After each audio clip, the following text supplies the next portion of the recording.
அப்பெல்லாம் ஆன்லைன் ப்ரேயர்லாம் நடத்தினாங்கன்னா 9 மணிக்கு ஆரம்பிச்சு அமிக்கி அமிக்கி அமிக்கி காலையில் விடியும் போது 4:30 மணி 5 மணி தான் வீட்டுக்கு அனுப்புவாங்க. இப்போ நான் அன்னைக்கு ஒரு இடத்துல ஒரு நோட்டீஸ் பார்த்தேன்.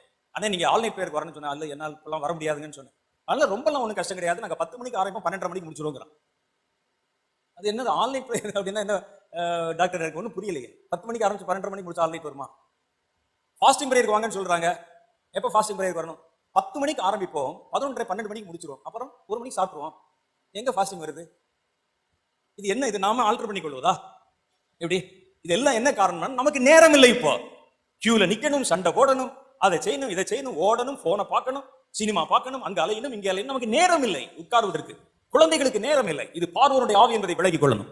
இந்த ஆவி துரத்தப்பட வேண்டும், சமுதாயத்தை விட்டு துரத்தப்படணும். மனிதர்களின் விலையேற பெற்ற நேரத்தை அபகரிப்பதனால தேசம் இன்றைக்கு பின்னடைவை நோக்கி சென்று கொண்டிருக்கிறது. தேசத்துல ஏன் பொருளாதார வீக்கம், பொருளாதார தடைகள், பல தேசங்கள பசி, பஞ்சம்,